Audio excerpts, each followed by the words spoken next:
साथियों, स्वागत है आप सभी का एक बार फिर से मेरे चैनल पर। तो जैसा कि आपको पता है कि आईसीएमआर का एग्ज़ाम आपका 14 सितंबर को शेड्यूल है। उसी के क्रम में आपका एडमिट कार्ड जो है वो आपका रिलीज़ कर दिया गया है और उसके रिगार्डिंग जो है वो आपको इन्फॉर्मेशन हमारे टेलीग्राम चैनल पे और वीडियो के माध्यम से आपको दे दिया गया है।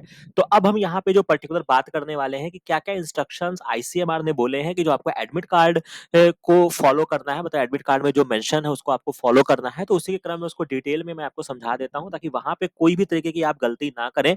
और इसके अलावा जो एक सेपरेट वीडियो होगा जहाँ पे आपको क्वेश्चन पेपर कैसे अटेम्प्ट करना है, उसके लिए मैं एक सेपरेट वीडियो जो कि आपको शाम तक अवेलेबल करा दिया जाएगा। अभी के लिए केवल और केवल मैं आपको एडमिट कार्ड में क्या-क्या चीज़ें मेंशन हो, क्या-क्या चीज़ों को आपको फॉलो करना है इंस्ट्रक्शंस को, उसके बारे में हम यहाँ पे चर्चा करने वाले हैं। ठीक है? तो इसको बहुत ध्यान से समझिएगा क्योंकि कोई भी एक मिस्टेक जो होती है, वहाँ पे आपका दिन खराब कर सकता है क्योंकि फर्जी के इश्यूज क्रिएट होंगे। तो उसी वजह से आप पहले से अपने सावधानी के साथ जो है वो आप एग्जामिनेशन सेंटर में पहुंचिए। तो जैसा कि मुझे आशा है कि आपने अपना एडमिट कार्ड डाउनलोड कर लिया होगा, तो आपको इस तरीके का कुछ तरीके का आपको इंटरफेस देखने को मिलेगा जब आप अपना एडमिट कार्ड डाउनलोड करेंगे। अगर आपने जो भी टेस्ट लिया होगा, मान लो किसी बच्चे ने बायोकेमिस्ट्री लिया है, तो वो यहाँ पे बायोकेमिस्ट्री मेंशन है, बाकी आपने जो लिया होगा वो यहाँ पे वो मेंशन होगा। टाइमिंग ऑफ द टेस्ट की जो है वो यहाँ पे 12:30 से 2:30 बजे तक का है। ये बहुत इंपॉर्टेंट पॉइंट इसलिए है क्योंकि आप कोई भी जेआरएफ का एग्जाम देते हैं, ठीक है? वो मोस्टली क्या होता है, आपके 3 घंटे का एग्ज़ाम होता है, चाहे वो सीएसआईआर का एग्ज़ाम हो और चाहे वो आपका डीबीटी का एग्ज़ाम हो, ठीक है? तो यहाँ पे चूँकि 2 घंटे का एग्ज़ाम है और ख़ास तौर से मैं जब स्ट्रैटेजी का वीडियो बनाऊँगा तो मैं वहाँ पे इन सारी बातों को मेंशन भी करूँगा कि क्यों ये 2 आवर्स में आपको क्या स्ट्रैटेजी भी रखनी होगी। यहाँ पे आपको इमीडिएट डिसीज़न लेना होता है कि ये क्वेश्चन करना है या छोड़ना है, क्योंकि आपके पास इतना टाइम नहीं है, नंबर ऑफ क्वेश्चन्स जो होते हैं वो यहाँ पे बहुत ज़्यादा होते हैं। यहाँ पे जो आपकी है रिपोर्टिंग टाइम आपको 11 बजे का बोला गया है, तो यानी कि आप 11 बजे के आस-पास पहुँच जाइएगा अपने टेस्ट सेंटर पे। एंट्री गेट क्लोजिंग टाइम जो है वो आपका 12 बजे के बाद आपको एंट्री नहीं मिलेगी और ये आपका बहुत इंपॉर्टेंट है। इसमें मैं यहाँ पे आपको बताना चाहूँगा कि खास तौर से आईसीएमआर के बच्चों ने जो बच्चों ने पेपर दिया होगा, ठीक है? हमेशा से आईसीएमआर जो है वो थोड़ा-सा नियम कानून को अच्छे से फॉलो करता है, ठीक है? जो मेरा भी अपना पर्सनल एक्सपीरियंस रहा है और उसके अलावा भी जो मैंने बच्चों से पूछा है, जाँचा है, उसमें आईसीएमआर एक अच्छा एग्ज़ाम कंडक्ट कराता है, काफ़ी तरीके से कराते हैं। तो पहली बात तो ये हो गया। अपार्ट फ्रॉम दैट एनटीए, जिस तरीके से एनटीए के ऊपर बहुत सारे यहाँ पे आरोप लगे हैं रिसेंट के 3-4 महीनों में, तो एनटीए भी अब बहुत फूँक-फूँक के कदम रख रहा है। तो यानी कि टेस्ट सेंटर में अगर 12 बजे के बाद आप पहुँचोगे, और 1-2 घटनाएँ मेरे पास हैं जहाँ पे खास तौर से जब एनटीए का भी रोल नहीं था, आईसीएमआर के एग्ज़ाम में गेट क्लोजिंग के बाद स्टूडेंट्स को अंदर घुसने नहीं दिया गया है, चाहे आप रोते रह जाएँ, चाहे आप मेल हैं, फीमेल हैं, कुछ भी करेंगे, नहीं जाने देंगे। तो इसी वजह से इस 12 बजे से पहले आपको अंदर प्रवेश ले लेना है। 11 बजे यहाँ पे उन्होंने मेंशन किया है, मैं तो कहूँगा कि आप साढ़े 10 बजे तक प्रयास करिए कि आप सेंटर पे पहुँच जाइए, ठीक है? तो ये बात आप ध्यान रखिएगा। बाकी एनटीए बहुत सतर्कता के साथ अब काम कर रहा है। इसी वजह से आप कोई गलती ना करें, इसी वजह से आप समय के साथ जो है वो अपने टेस्ट सेंटर पे पहुँच जाइएगा। और एक चीज़ और मैं कहूँगा कि अगर कोशिश करिएगा, जो आपका एडमिट कार्ड डाउनलोड हुआ है, ठीक है? अगर आप इसका कलर्ड प्रिंट आउट निकाल सकते हैं, हालाँकि चीज़ें मेंशन नहीं है, बट मैं अपने लेवल पे बता रहा हूँ, मैं अपने तरफ से कह रहा हूँ कि 10-5 रुपए एक्स्ट्रा लगेंगे। अगर आप कलर्ड प्रिंट आउट निकाल सकते हैं, तो आप कलर्ड प्रिंट आउट लेके जाइए, क्योंकि उसमें फ़ोटो जो होता है वो काफ़ी अच्छे से विज़िबल होता है, तो ज़्यादा उसमें प्रॉब्लम नहीं आती है, ठीक है? यहाँ तक समझ में आ गया?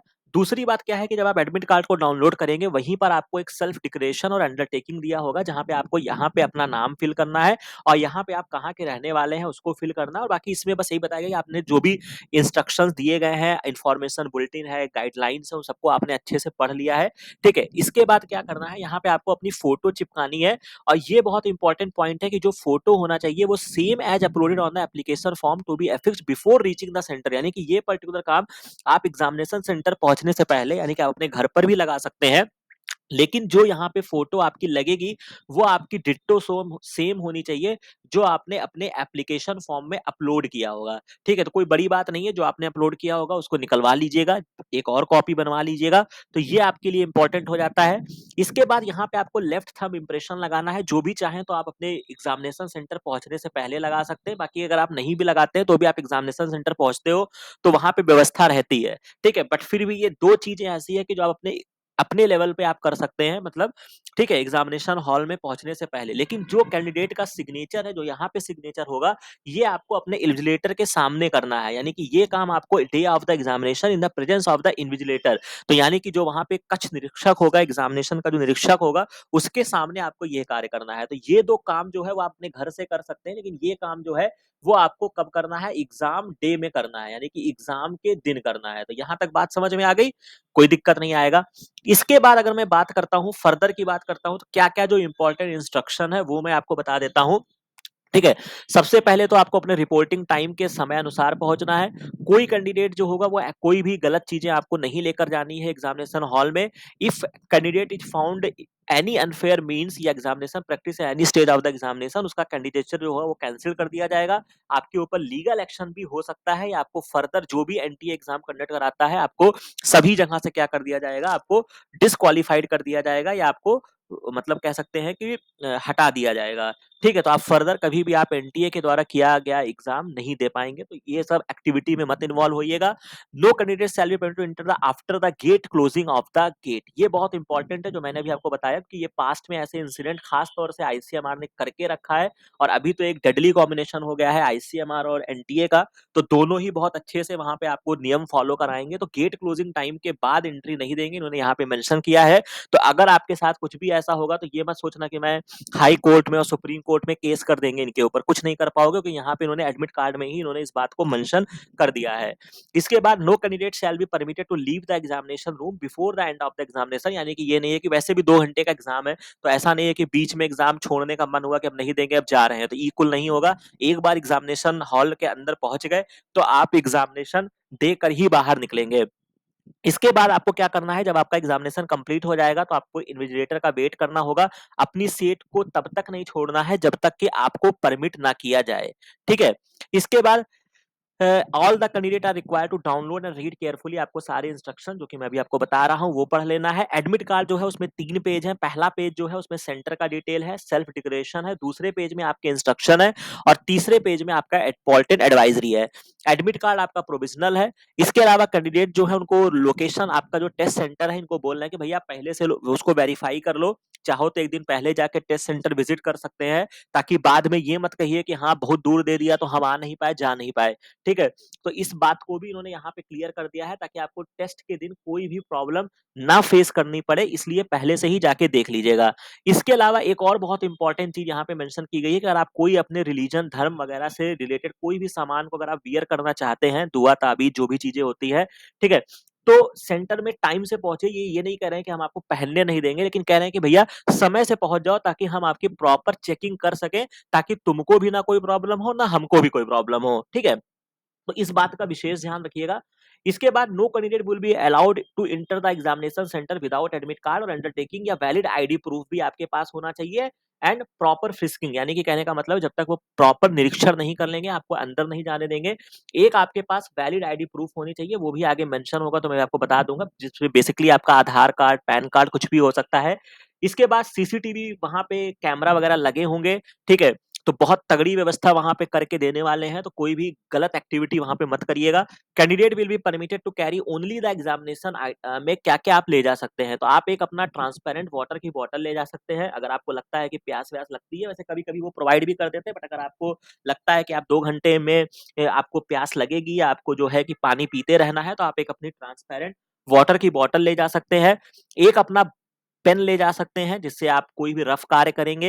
एडमिट कार्ड जो कि एनटीए की वेबसाइट पे उपलब्ध है, उसको आप A4 साइज पेपर पे डाउनलोड करेंगे। हालाँकि यहाँ पे मेंशन नहीं है, बट मैं आपको कह रहा हूँ कि प्रयास करिएगा, 5-10 रुपए एक्स्ट्रा लग जाएँगे, लेकिन आप कलर्ड प्रिंट आउट ले जाइएगा। 2 पासपोर्ट साइज की फोटोग्राफ आपको चाहिए होगी। एक तो जो है वो आपको यहाँ पे एफिक्स हो जाएगी। दूसरा क्या करेंगे, वो अटेंडेंस सीट जो आपकी आती है, उस पर उनको क्या चाहिए होगा, लगवाएँगे। तो 2 पासपोर्ट साइज़ फ़ोटोग्राफ होगा, जो कि आपका अटेंडेंस सीट पे लगेगा, और एक आपके एडमिट कार्ड पे लगेगा, और एक आपकी ओरिजिनल वैलिड आईडी प्रूफ होगी, जो कि आपका आधार कार्ड, पैन कार्ड, ये चीज़ों से आपका काम चल जाएगा। Before reaching the centre, candidate must enter the required detail. आपको सेल्फ डिक्लेरेशन पे भर लेना है। ठीक है? थंब इम्प्रेशन लगा लेना है। ठीक है? थंब इम्प्रेशन जो होना चाहिए वो क्लियर होना चाहिए, और गलत नहीं होना चाहिए, मतलब क्लियर कट लगा होना चाहिए। Candidate must carry any one of the original ID card. आपको कौन-सा लेकर जाना है? तो आपको पैन कार्ड ले जा सकते हैं, ड्राइविंग लाइसेंस ले जा सकते हैं, वोटर आईडी कार्ड है, पासपोर्ट है, आधार कार्ड है, जिसमें आधार कार्ड में ध्यान रखिए कि बहुत सारे बच्चे क्या करते हैं, कुछ आधार कार्ड ऐसे भी होते हैं जो ई आधार कार्ड होते हैं। कभी-कभी उनके ऊपर फोटोग्राफ मेंशन नहीं होती है, या जो आपका आधार नंबर होता है ना, उसमें भी आगे की 4 डिजिट लिखी रहेगी, पीछे की 4 डिजिट लिखी रहेगी, और बीच में क्या होता है ना, ऐसे एक्स एक्स लिखा होगा, कभी आपने देखा होगा। तो ये टाइप वाला आधार कार्ड मत ले जाइएगा, जो प्रॉपर तरीके से मेंशन होगा उसको लेकर जाना, ठीक है? या आप बैंक की पासबुक भी ले जा सकते हैं, फोटो जिसमें फोटोग्राफ लगा हुआ हो।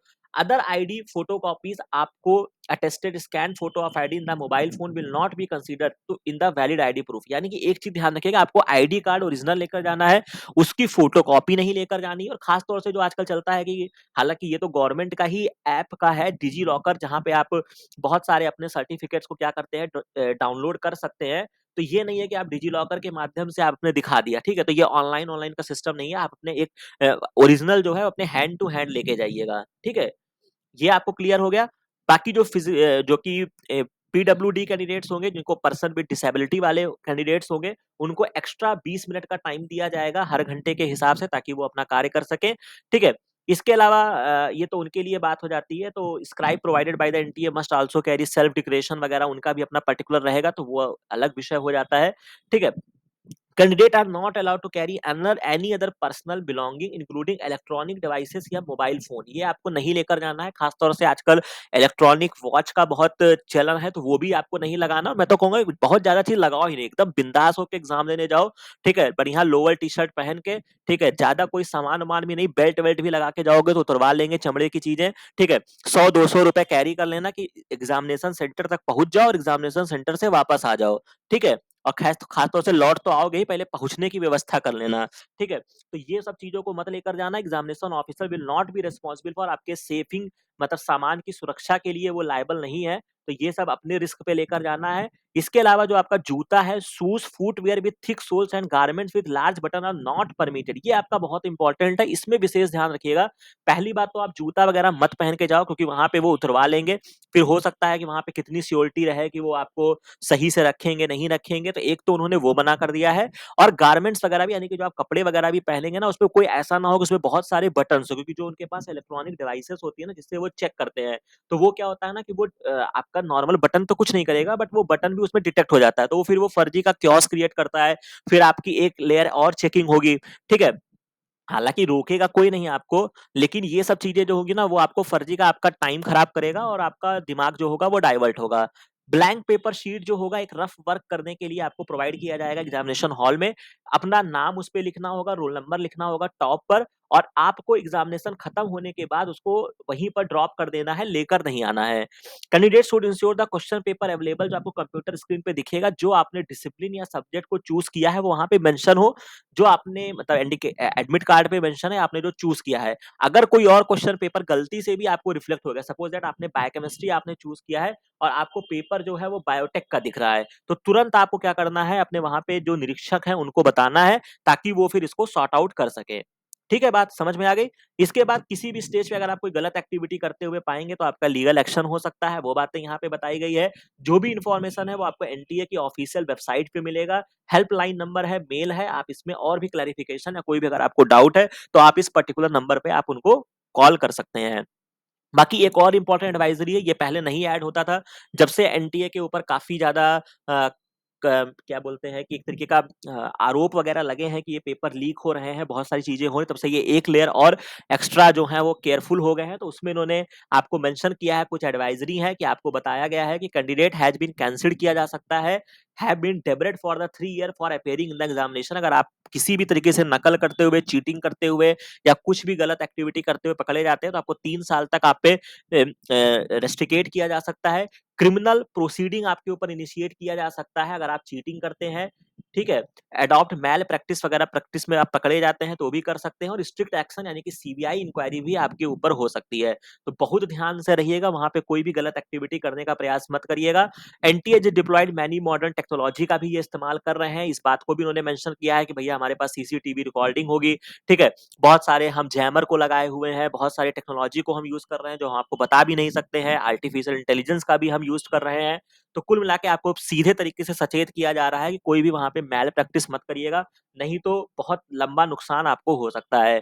इसके बाद केयरफुल अगर आपके ऊपर कोई भी चीजें होती हैं, that you carefully read the following point two avoid facing any action. तो इलेक्ट्रॉनिक डिवाइसेस या स्टेशनरी मटेरियल्स, यानी कि आपको ये सब प्रोहिबिटेड है, तो आपको ये सब नहीं लेकर जाना है। ठीक है, upload their recent and clearly visible image during application process, candidate who have uploaded poor quality photograph will be stopped at the gate, यानी कि फोटो वगैरह एकदम क्लियर होनी चाहिए, वो सब स्क्रूटनी किया हुआ है उन लोगों ने। ठीक है, तो ये इंपॉर्टेंट चीज था। बाकी बस इतना याद रखना है कि कोई भी गलत काम नहीं करना है। ठीक है, इसके बाद अगर मैं बात करता हूँ फर्दर की, मैं बात करता हूँ, तो बस यही तक आपकी कहानी है। बाकी आपको बेस्ट विशेष है एनटीए की तरफ से, हमारे तरफ से, सब तरफ से। और किसी भी तरीके का बोल भी रहे कि भैया आपको बेस्ट विशेष है फॉर योर फ्यूचर के लिए, please don't indulge in any malpractice, किसी भी गलत एक्टिविटी में मत इन्वॉल्व होइए। तो ये चीज का विशेष ध्यान रखिएगा। तो मुझे लगता है कि यहाँ तक हमने सारी बातों को क्लियर कर दिया है, जो भी इंपॉर्टेंट फैक्ट्स थे वो आपको बता दिए, जो भी इंस्ट्रक्शन थे वो आपको बता दिया है। आशा है कि आप इन चीजों को फॉलो करेंगे। अब केवल एक वीडियो आपके लिए बचता है, जो मैं कुछ समय बाद आपको अपलोड कर दूंगा। आज रात तक आपको शायद वो वीडियो मैं आपको प्रोवाइड करा दूंगा, जहां पे हम चर्चा करेंगे कि किस तरीके से आपको क्या अप्रोच रखना है, क्या पॉजिटिव इंटेंट के साथ आपको एग्जामिनेशन हॉल में जाना है। ठीक है, तो ये चीजें हैं। बाकी कंटेंट्स अवेलेबल हैं, आप अच्छे से देख चुके होंगे, आपने अच्छे से रिवीजन कर लिया होगा, सारा खेल रिवीजन का है। सारे क्वेश्चन जो हैं पीवाईक्यूज हैं, नए टॉपिक्स थे, डिजीज बायोलॉजी थे, सब कुछ मैंने कवर किया है। ठीक है, तो उम्मीद है कि सब बेहतर ही होगा। बाकी मिलते हैं नेक्स्ट वीडियो में नेक्स्ट इन्फॉर्मेशन के साथ। Thank you very